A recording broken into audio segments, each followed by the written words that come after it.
Tahun 2023, tahun untuk bangkit, jadilah pemenang. The year to rise up, be victorious. Kalau kita melakukan pesan Tuhan ini, saya yakin kita akan berkata bahwa tahun 2023 akan lebih baik dibandingkan tahun 2022. Yang percaya katakan amin. Padahal banyak hamba-hamba Tuhan dan juga para ahli mendapatkan bahwa tahun 2023 adalah tahun yang berat. Pandemi belum selesai. Perang Rusia-Ukraina juga belum selesai. Yang mengakibatkan krisis ekonomi dan krisis energi. Sepertiga dari negara di dunia, yaitu sekitar 70 negara, diperkirakan mengalami resesi. Bahkan negara yang tidak mengalami resesi, ratusan juta penduduknya merasakan seperti sedang resesi. Sekitar 47 negara sedang antri menjadi pasien IMF, International Monetary Fund. Indonesia pernah mengalami masa ini, yaitu pada tahun 1997-1998. Pastor D, seorang nabiah hamba Tuhan dari Perth, Australia, yang sudah sekitar 2 tahun menjadi pendoa syafaat saya, di mana nubuatan tajam memberikan nubuatan bahwa tahun 2023 badai dalam ukuran besar akan banyak terjadi. Gempa bumi di atas 5 skala Richter juga akan banyak terjadi. Kita diminta untuk menghardik lempengan-lempengan tektonik yang menyebabkan gempa bumi dengan berkata, dalam nama Yesus, diam, tenanglah. Dan Indonesia juga sedang memasuki tahun politik. Pada tanggal 14 Februari 2024 akan diadakan pemilihan presiden. Biarlah kita berdoa untuk ini. Dengan meminta presiden yang takut akan Tuhan, nasionalis dan toleran. Cindy Jacob mewakili Apostolic Council of Prophetic Elders, yaitu Dewan Kerasulan para Tetua Kenabian, mengatakan bahwa tema tahun 2023 adalah tahun berkat melimpah dan kekacauan. Mungkin ini terkesan kontradiktif. Bagaimana kita dapat memiliki berkat yang melimpah sekaligus kekacauan? Penjelasannya adalah kita akan melihat berkat melimpah di tengah kekacauan. Kita ingat pesan Tuhan di awal tahun 2023. Yaitu meskipun keadaan tahun 2023 tidak baik, tetapi kita harus percaya bahwa tahun 2023 akan lebih baik dibandingkan tahun 2022. Apa dasar kita untuk percaya bahwa tahun 2023 akan lebih baik dibandingkan tahun 2022? Alasan pertama, sesuai dengan Ratapan 3 ayat 22 dan 23 yang berkata, tak berkesudahan kasih setia Tuhan, tak habis-habisnya rahmatnya, selalu baru tiap pagi, besar kesetiaan. Kita harus percaya bahwa kasih Tuhan selalu baru tiap pagi, selalu baru tiap minggu, selalu baru tiap bulan, dan selalu baru tiap tahun. Alasan yang kedua, sesuai dengan Ratapan 3 ayat 24 yang berkata, Tuhan adalah bagianku, kata jiwaku. Oleh sebab itu aku berharap kepadanya. Jadi kalau kita berharap kepada Tuhan, maka kita akan berkata, tahun 2023 akan lebih baik dibandingkan tahun 2022. Haleluya! Alasan yang ketiga, kalau hati kita melekat kepada Tuhan, karena kita hidup intim dengan Tuhan, sesuai dengan Mazmur 91 ayat 14 sampai dengan 16, maka yang pertama, Tuhan akan meluputkan dan membentengi kita terhadap sakit penyakit, panah api dari si jahat, jerat penangkap burung, kedahsyatan malam atau terror of the night, yang berbicara tentang penculikan, perampokan, pemerkosaan, pembunuhan, terorisme, peperangan, dan lain-lain. Dan hal yang kedua, Tuhan akan menjawab ketika kita berseru pada masa kesesakan. Hal yang ketiga, akan memuliakan kita. Hal yang keempat, Tuhan akan memberikan panjang umur dengan berkat yang melimpah. Dan hal yang kelima, Tuhan akan memberikan keselamatan. Haleluya! Alasan yang keempat, kita percaya bahwa tahun 2023 akan lebih baik dibandingkan tahun 2022. Karena kita bangkit dan jadi pemenang. Tuhan melalui Cindy Jacob dan para nabi ini juga menunjukkan tentang Goshen. Goshen adalah tanah yang diberikan kepada anak-anak Israel ketika Yusuf menjadi Perdana Menteri di Mesir. Ini adalah tanah pilihan. Tanah ini menyediakan bagi mereka makan selama 7 tahun dalam masa kekeringan. Mulai tahun 2023 ini, kita akan mengalami tahun-tahun yang sulit. Tetapi Tuhan mengungkapkan kepada kita bagaimana membangun Goshen kita untuk tahun-tahun mendatang. Tuhan akan membukakan cara-cara yang harus kita lakukan.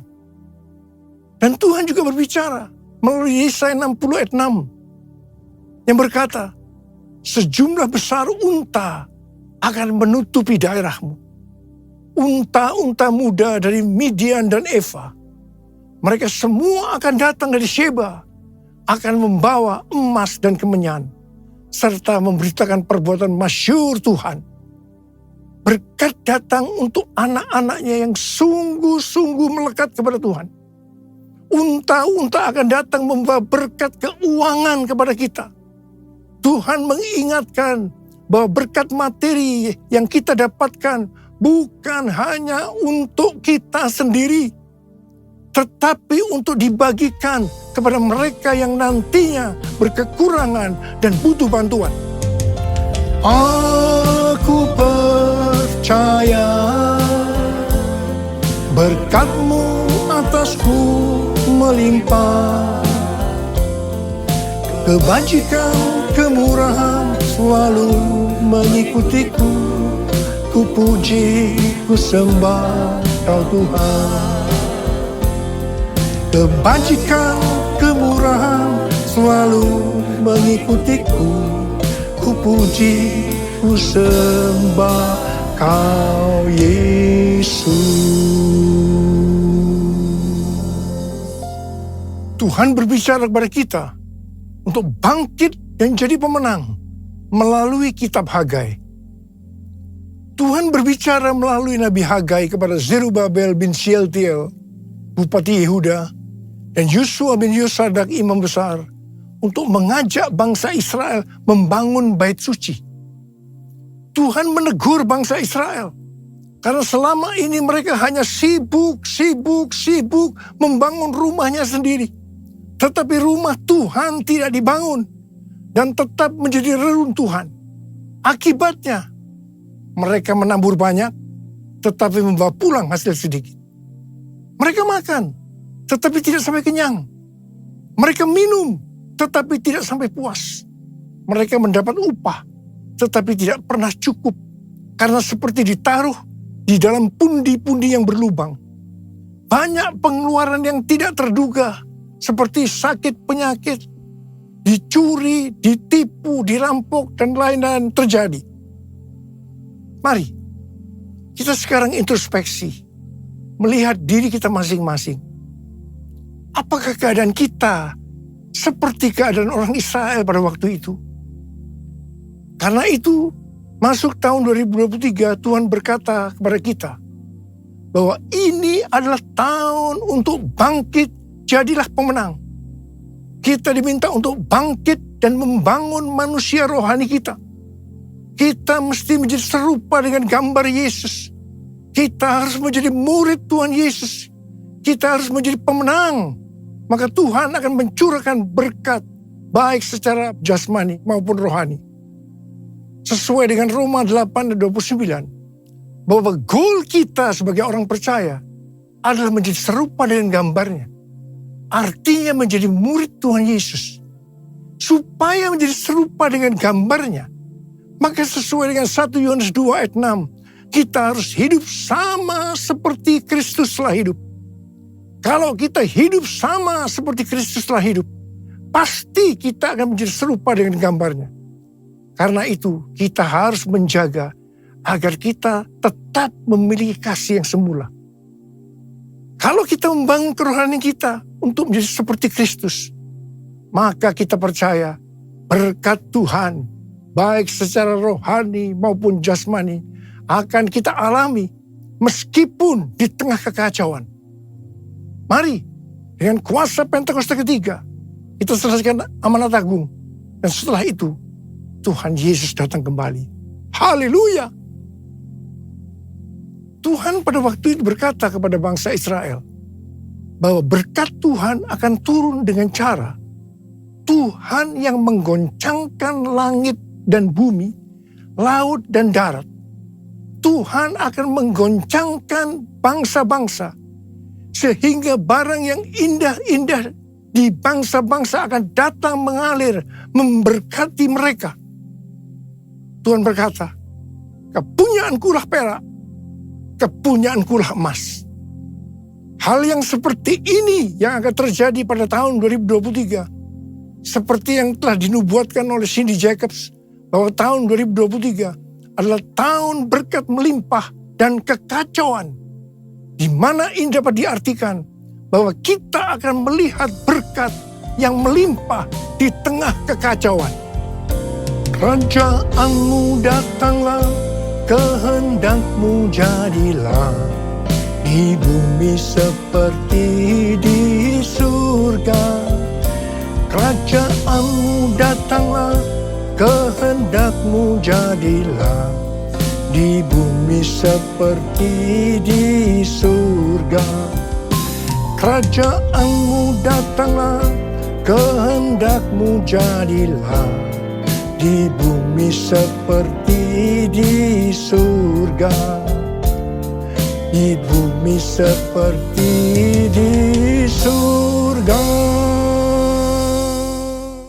Tuhan juga berbicara agar kita bangkit dan menjadi pemenang dalam hal memberi dalam kemurahan hati. Dasar bahwa kita diminta untuk memberi dalam kemurahan hati adalah, yang pertama, karena Allah kita adalah Allah yang murah hati. Dan hal yang kedua, Tuhan Yesus memberikan teladan memberi dalam kemurahan hati. Apa yang Tuhan Yesus lakukan? Yang pertama, dia rela mati bagi kita karena mengasihi kita. Kasih yang terbesar adalah memberikan nyawa untuk sahabat-sahabatnya. Adakah pemberian yang lebih murah hati dari memberikan nyawa? Tuhan Yesus lebih dahulu mengasihi kita.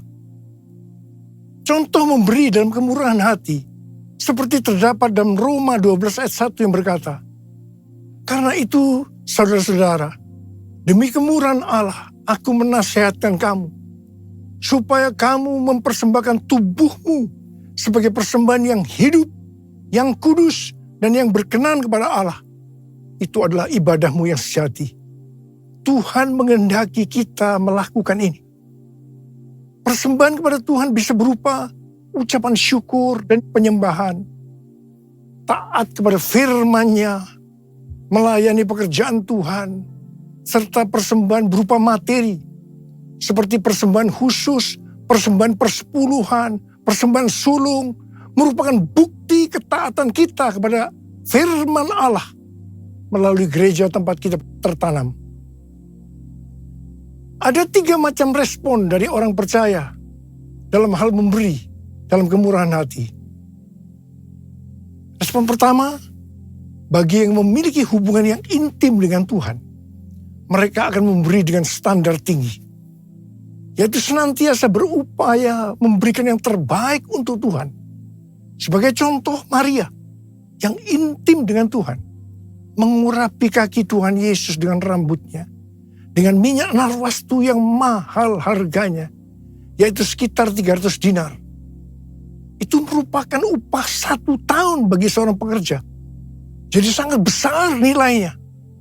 Dan ini merupakan persembahan yang terbaik.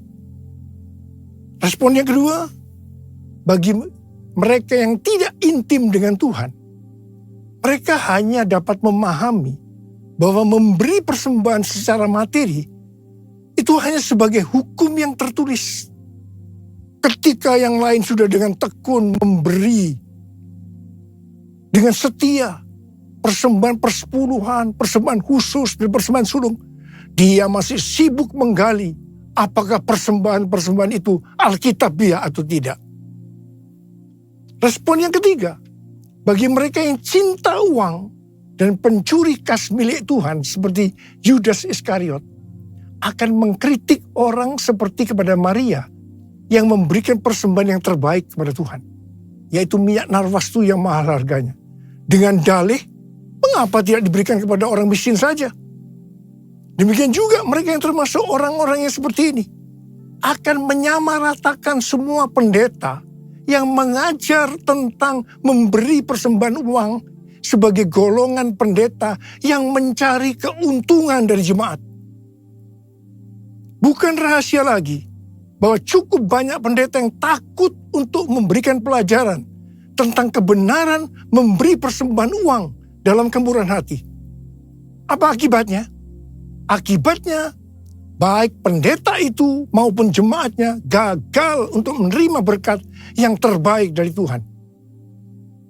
Kesimpulannya, memberi persembahan materi dalam kemurahan hati hanya dilakukan oleh orang-orang yang hidupnya intim dengan Tuhan. Saya berdoa agar berkat yang terbaik dari Tuhan akan kita terima dalam tahun 2023 ini karena kita intim dengan Tuhan. Ku sembah Kau Tuhan, ku mengangkat tanganku, selamanya Kau ajaib bagiku. Ku sembah Kau Tuhan, ku mengangkat wajahku, selamanya Kau hebat bagiku. Haleluya, haleluya,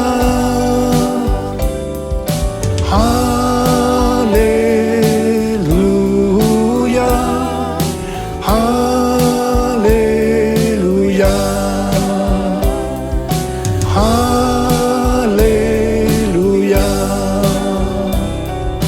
haleluya.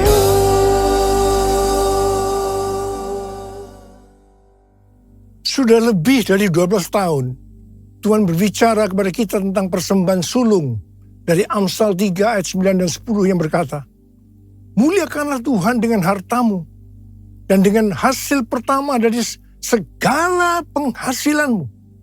Maka lumbung-lumbungmu akan diisi penuh sampai melimpah-limpah.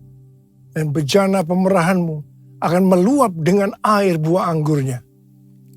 Sesuai dengan referensi dari catatan Amsal 3 ayat 9 dan 10 dari The Apologetics Study Bible dan catatan Alkitab Penuntun Hidup Berkelimpahan dari Life Application Study Bible versi Injili, maka yang dimaksudkan dengan persembahan sulung adalah hasil pertama yang merupakan hasil terbaik secara kualitas dan kuantitas. Hasil pertama dari gaji kita, bukan sisa-sisa. Persembahan sulung untuk tahun 2023 adalah seluruh penghasilan yang didapatkan pada bulan Januari 2023 yang diberikan pada bulan Februari 2023. Dalam Alkitab, Tuhan Yesus sendiri yang menyinggung tentang memberikan persembahan dari seluruh penghasilan seorang janda miskin dalam Markus 12 ayat 41 sampai 44. Pada suatu kali Yesus duduk menghadapi peti persembahan dan memperhatikan bagaimana orang banyak memasukkan uang ke dalam peti itu. Banyak orang kaya memberikan jumlah yang besar. Lalu datanglah seorang janda yang miskin dan ia memasukkan 2 peser, yaitu 1 duit.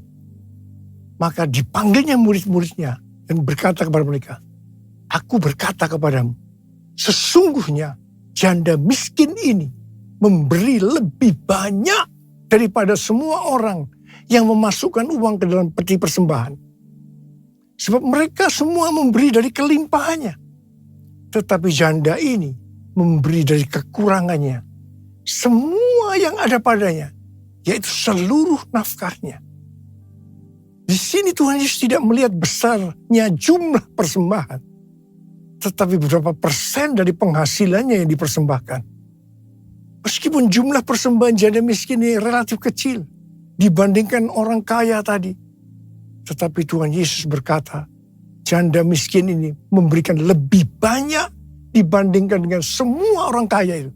Mengapa? Karena persembahan yang diberikan janda miskin itu adalah seluruh nafkahnya, yaitu seluruh yang dia miliki. Ini contoh memberi dalam kemurahan hati. Persembahan sulung adalah bentuk memberi dalam kemurahan hati. Ini merupakan tolok ukur yang valid untuk menguji apakah kita memberi dalam kemurahan hati. Persembahan sulung diberikan dengan kerelaan hati dan ucapan syukur, bukan karena paksaan. Sekali lagi, bukan karena paksaan. Amsal 11 ayat 24 dan 25 berkata, ada yang menyebar harta, tetapi bertambah kaya.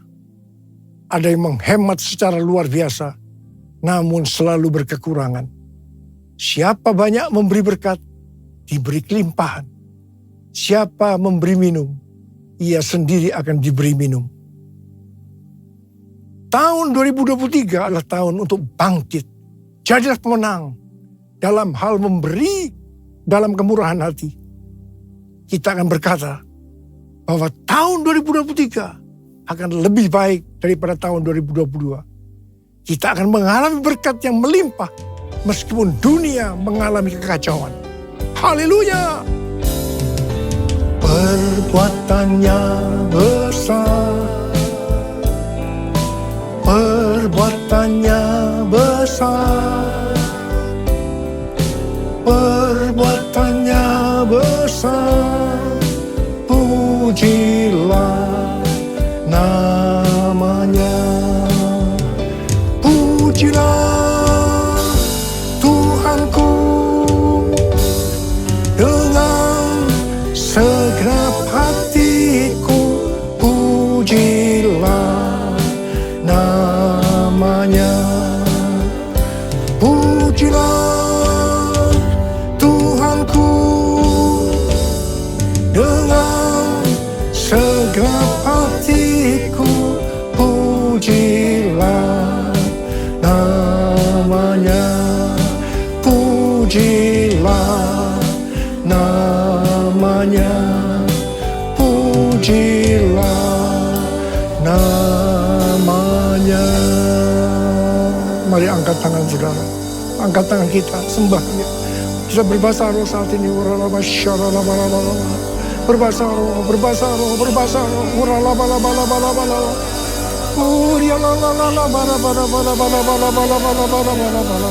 Berbahasa roh, berbahasa roh, berbahasa roh.